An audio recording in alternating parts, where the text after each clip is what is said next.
Chers élèves, bonjour, bonsoir. Aujourd'hui, nous allons voir quelques applications au triangle et au quadrilatère. Mais avant de parler des quadrilatères, nous allons parler d'abord des triangles. Qu'est-ce qu'un triangle rectangle? Qu'est-ce qu'un triangle rectangle? Un triangle rectangle est un triangle qui a un angle droit. Comment on peut construire un triangle rectangle?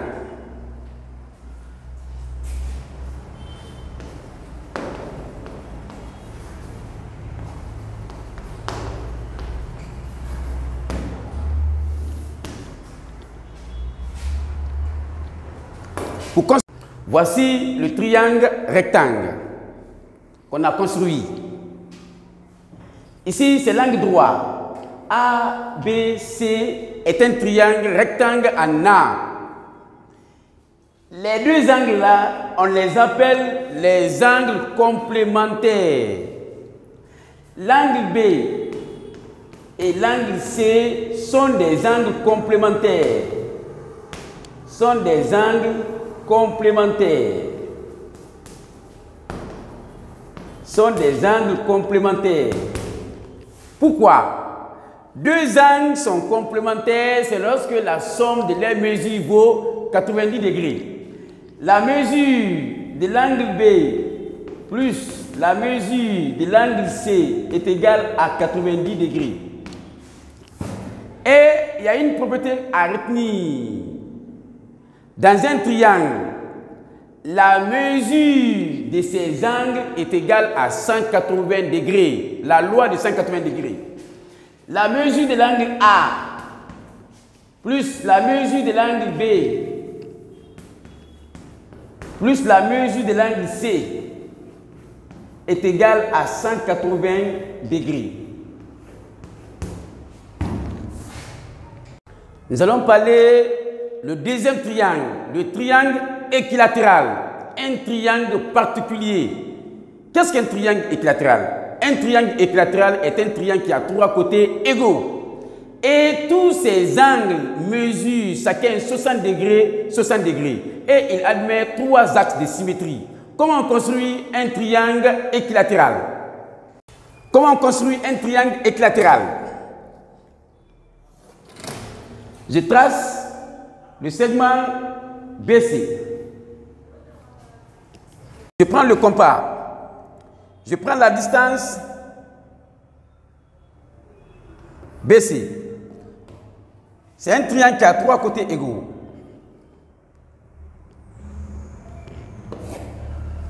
Je vais lier les points.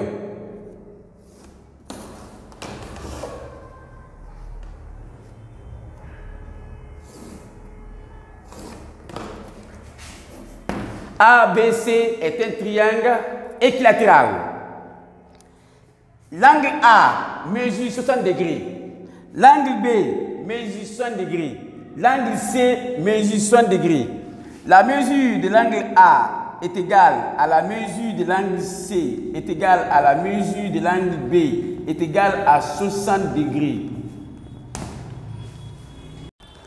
Un triangle équilatéral a trois axes de symétrie. Voici les axes de symétrie.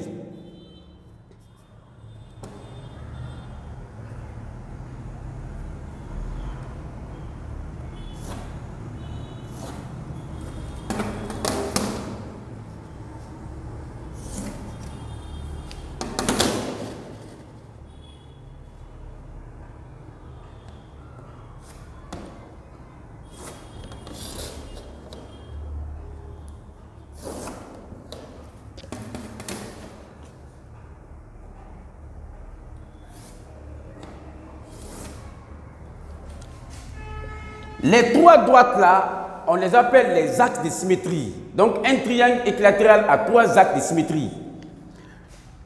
Ces axes de symétrie là, on les appelle les hauteurs. Ces axes de symétrie là, on les appelle les médianes. Ce sont les hauteurs.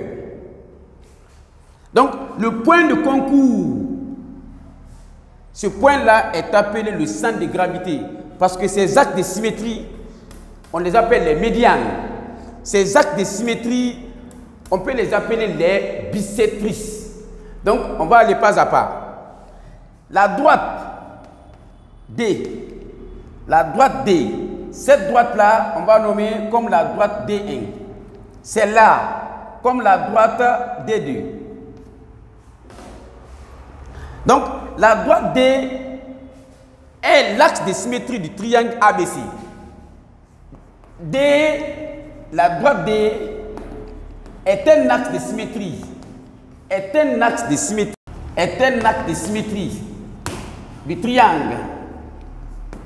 Est un axe de symétrie du triangle ABC. Premier point. Deuxième point. La même droite D, c'est la médiatrice de BC. La droite D est la médiatrice de BC. Donc, D est la médiatrice. D est la médiatrice de BC. La même droite D est la bisectrice de l'angle A. D est la bisectrice de l'angle A. La même droite D est la hauteur passant par A. La droite D est la hauteur passant par A. Donc D est la hauteur passant par A.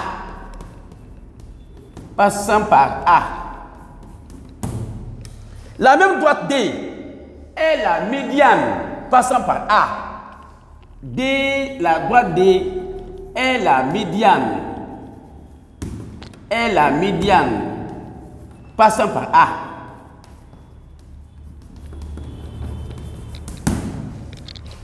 Les trois médianes, la droite D, c'est la médiane passant par A. La droite D1, c'est la médiane passant par B. La droite D2, c'est la médiane passant par C. Le point de concours des médianes est appelé le centre de gravité. Ici, c'est le point G. Ici, c'est le point G. Nous sommes avec le triangle équilatéral. C'est un cas particulier. Quand le triangle est équilatéral, le point de concours des médianes est appelé le centre de gravité. Ce même point est appelé le centre du cercle inscrit. Ce même point est appelé le centre du cercle circonscrit. Ce même point est appelé l'orthocentre, le point de concours des hauteurs. Donc, ici, c'est la rencontre des trois médianes. Donc, c'est le centre de gravité. À retenir, le centre de gravité d'un triangle est situé aux 2 tiers à partir de chaque chemin. Donc, AG égale à 2 tiers de AA'. Donc, quand vous êtes là encore, à 2 tiers de BB'. Quand vous êtes là encore, CG égale à 2 tiers de CC'. Donc, à retenir, le centre de gravité d'un triangle est situé aux 2 tiers de chaque médiane à partir du sommet. Donc, le point là, c'est le centre de gravité, parce que c'est le point de concours des médianes. Lorsqu'on vous demande comment on appelle le point de concours des médianes, il faut dire le point de concours des médianes est appelé le centre de gravité. Le point de concours des bisectrices, c'est le centre du cercle inscrit. Le point de concours des médiatrices, c'est le centre du cercle circonscrit. Le point de concours des hauteurs est appelé l'orthocentre. Le centre de gravité d'un triangle,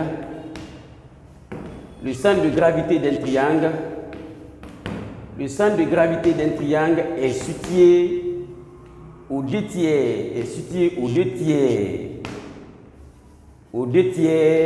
de chaque médiane, à partir du sommet.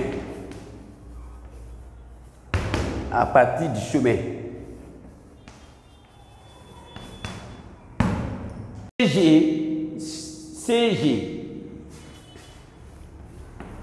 est égal à 2 tiers de CC'. AG AG est égal à 2 tiers de AA'.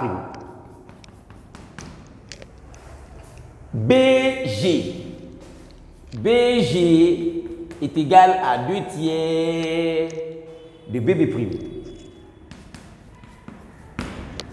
Nous allons voir le triangle isocèle.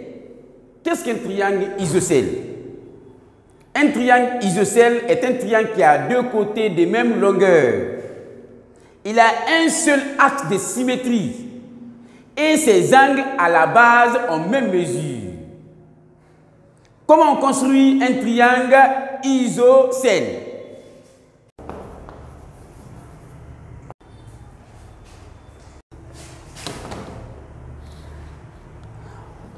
On trace la base.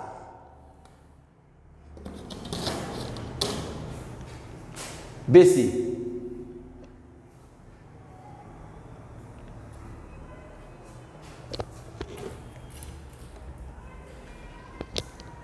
On prend le compas.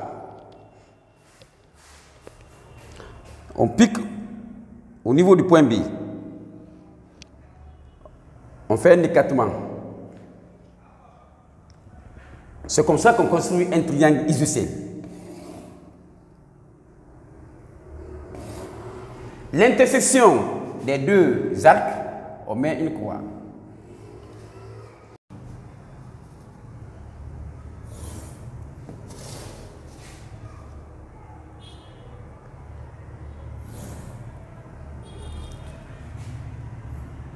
Convention de dessin qui montre que les deux côtés sont égaux.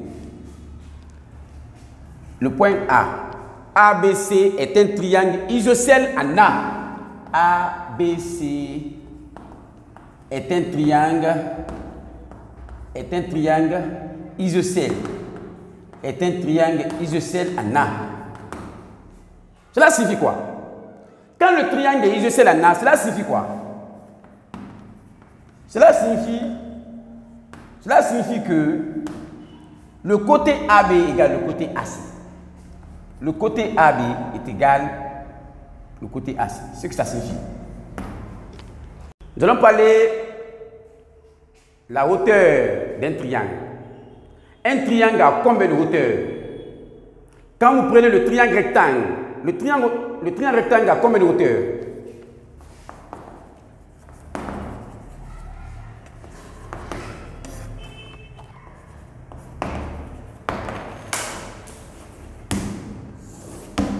D'un triangle est la droite passant par un chemin perpendiculaire au support du côté opposé.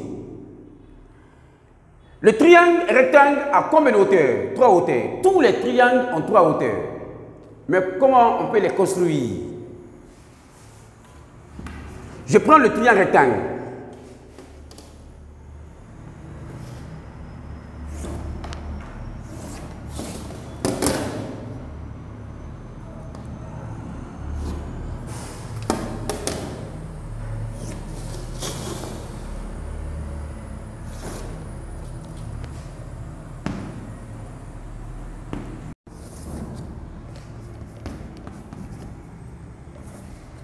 ABC est un triangle.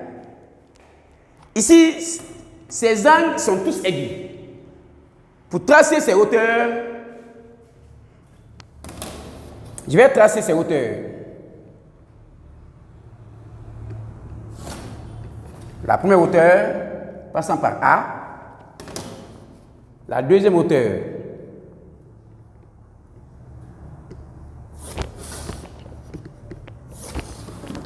La troisième hauteur va forcément passer par ce point.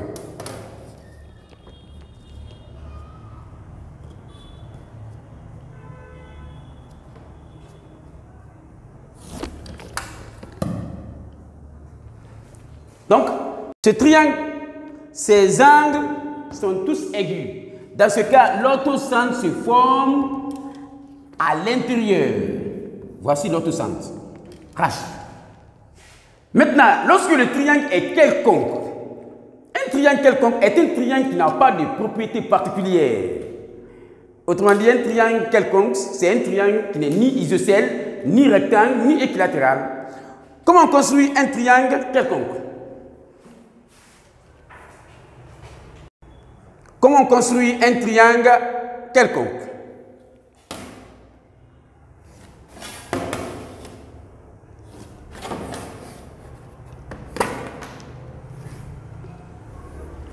Voici un triangle quelconque.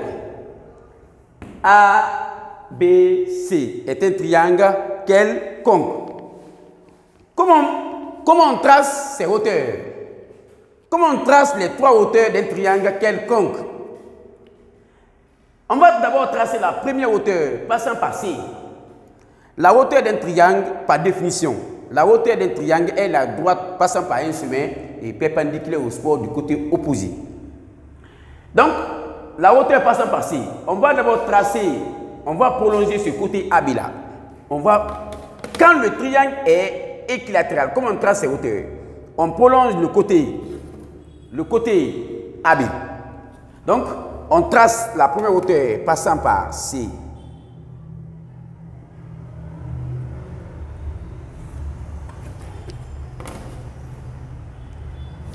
Ça, c'est la hauteur passant par C. La hauteur passant par B, comment on doit faire? On va prolonger le côté AC.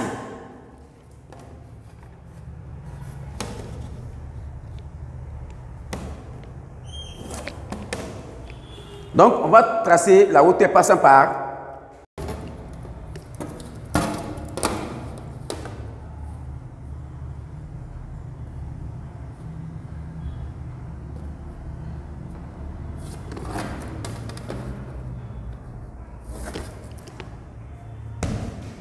la troisième hauteur va passer par A, l'angle A.